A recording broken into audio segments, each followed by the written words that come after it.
Combat Compas is back, and we have a grand guest coming off a sensational knockout victory. He's Santa Ana's finest and one of the best welterweights in the world. Of course, we're talking about Alexis Rocha. Alexis, how's life been since your knockout victory against George Ashley last week? And what's the feedback been like because of that KO? Man, that thing was nasty. Yeah, man, life's been good. I honestly haven't done anything. I've just been at home hanging out and resting. That's about it.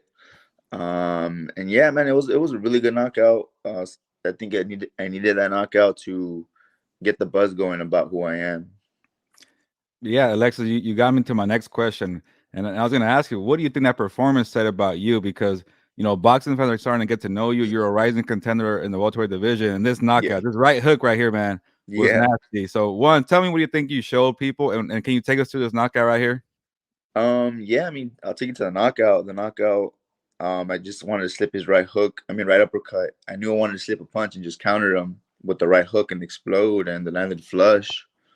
And I know with everything, like, you want to get a knockout, you want to hurt your opponents, but I just hoped he was okay because I know the way he landed, his body was kind of face first. So I was like, oh dang. But then once I saw him get up, I'm like, okay, he's good now. But yeah, wanted to show that I could, be a headliner. And that's the best part about it. That I brought a pretty good crowd. I delivered a good performance, and hope the Zone and Golden Boy see that so they could put me in another main event in the future. Yeah, Alexa, the more I think about it, it must have been a lot of pressure. Your headline on the zone. There's rumors about Terence Crawford possibly being next. You're Yeah. fighting in your hometown. I know LA and Santana are really far away, but still close enough for the family Mhm. and the friends that come out to see you. The compas too, of course. But Alexis, the rumors have started. Terence Yeah. Crawford, you've already called them out, and we've seen the pictures. Maybe Crawford might be going to Golden Boy. Is that the fight that you want next? Do you feel like you're ready for that fight as well? I always tell everyone, when they ask me, "Do you think you're ready?" I mean, I won't know until I'm in there. I won't know until we're firing away and throwing hands at each other. But if that's the fight to be made, then it's the fight to be made. I'm gonna be advised by my team and be advised by my promoters of what's gonna be next. The job for me, simple, is to fight the best. And Terence Crawford is one of the best. I've been doing it since the amateurs till now, so I'm not gonna shy away from it. So if it's presented me, we'll sit down, talk, see how it's gonna be, and then that's pretty much it. Speaking of, I mean, obviously talking about you being with Golden Boy and everything. What have you learned from Oscar De La Hoya and being around him, and does he share tips and stuff like that? Like, does he kind of give you advice on what way to approach certain things? Yeah, I mean, just he's always telling me to stay in the gym, stay disciplined, and just stay focused. Really, that's all he ever tells me. And I mean, those are a little bit of things to be telling me, but it's a lot at the same time. If that makes sense, it's honestly the key to stay focused and stay in the gym, because you have to be constant in the gym, and that's how I was able to take this fight, this main event, because they called me up within 5.5 weeks before the main event actually happened. With Ryan Garcia pulled out, they needed a new main event, so they reached out to me and my coaches, and they told me would I be ready in 5.5 weeks, and most people would have been like, no, I need an 8 week, 10 week camp for a main event, but I was already in the gym, so I was like, hell yeah, I'll take the time, I'll take that opportunity. Alexis, what was that like having to rev up everything, having to speed everything up? Like you said, 8 to 10 weeks. 5 weeks is almost. I mean, it is pretty. It is pretty short. So, what did you Yeah. have to do to kind of get ready physically and mentally for that? Physically, I just had to start sparring again, get my timing back, because I was always been in the gym, but I hadn't been sparring. So I just need to start sparring again and get the rhythm of that going. And mentally, it hits you like a day later, because you're kind of still in shock that first, like, couple hours when they tell you, like, hey, you're gonna be in the main event. You're gonna be the main event. It's gonna be in 5 weeks. You got to start working out. You got to flip that switch of, like, all right, I'm going to the gym, working out hard, but not like a training camp. So you got to make those switches.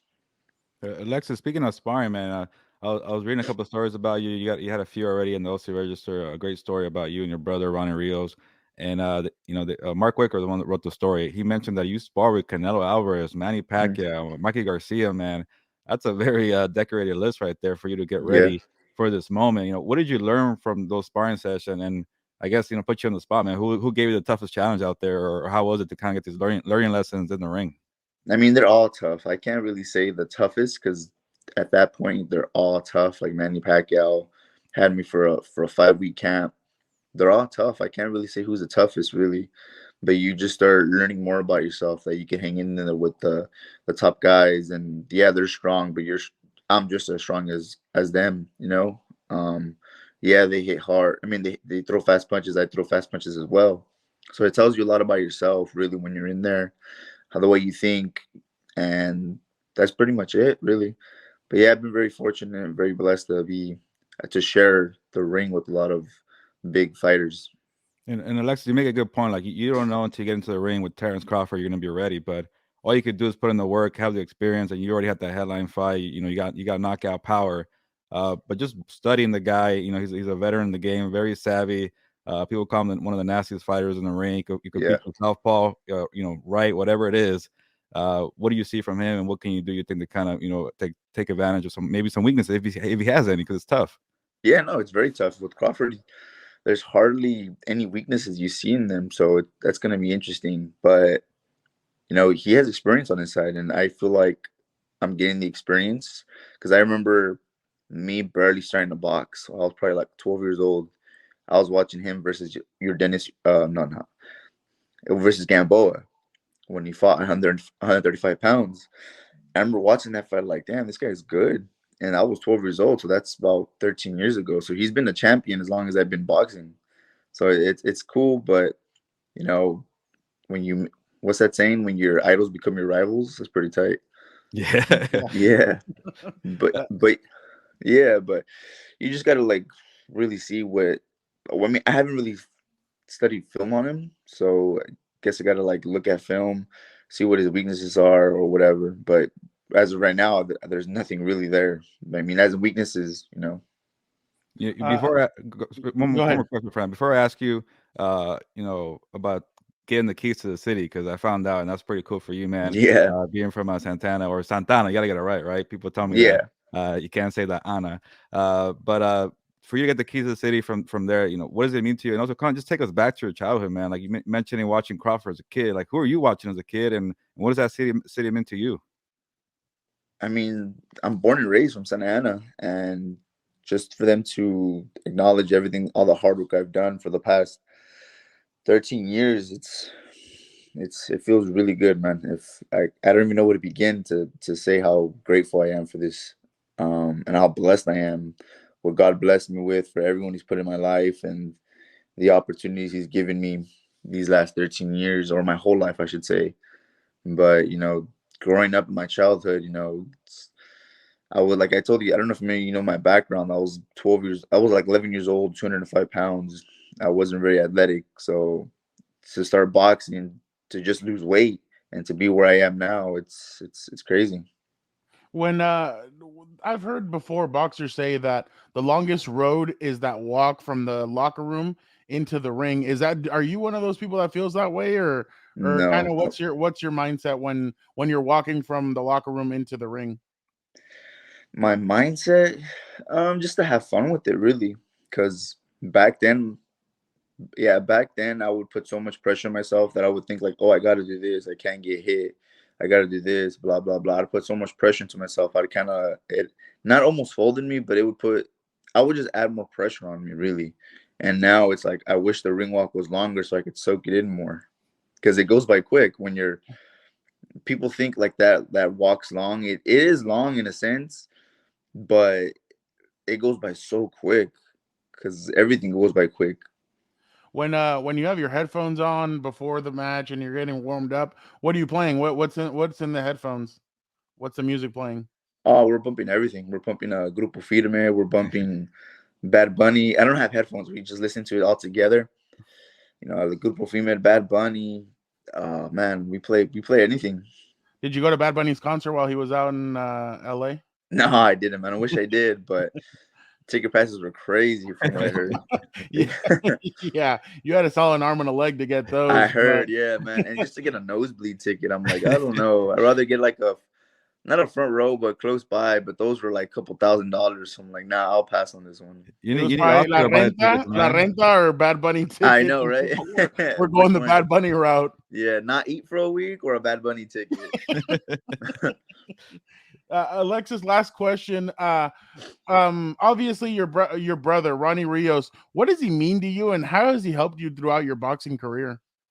Oh, it means the world to me. I love that guy to death, and you know what he means to me in my boxing. You know everything I've done and everything I'm going through, he's been through. So he knows he's the only one that can go through my shoes. And what better yet to have that person to be your brother, you know, because no one knows what you're going into. Like it's kind of hard when you're cutting weight and you go out and you can't eat food. Like and everyone's like, oh, it sucks, you can't eat. But it's more than that. It's much more than that. You're dehydrated.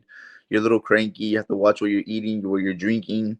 And then Ronnie understands what I'm going through because he knows that pain. He knows that struggle that I'm going through. You know, even when you're like the day before the fight, it's all mental really because you're just in your hotel room. You're thinking about the fight. You try not to think about it as much as you can, but it creeps in your way. Like, oh, I got to do this. You know, what is my opponent gonna do? But Ronnie's the one that tells me like, hey, you got to like break it down. You got to slow it down a little bit. And he tells me so much advice because he's been doing this for so long. We appreciate. Oh, go ahead. One more. What did he tell you after the victory, man? Like I'm guessing that must have been a special moment for you and your Oh brother and yeah, your family. yeah, definitely a special moment for me and my family because my kind of my first headliner. I mean, it's my second, but like building it up and putting all eyes on me, it was a very big, very big moment in my career. And for my family as well. Ronnie was very happy for me. He congratulated me, he gave me a big hug, and he just said, I'm really looking forward to your bright future, brother." We appreciate Alexis Rocha joining the Comeback Compas. Thank you so much. Up and coming welterweight. Hopefully that Terence Crawford fight is next. All eyes will be on Alexis Rocha. We appreciate you so much, man. Thank you for Thank you guys. joining us. Thank you guys. Appreciate you guys.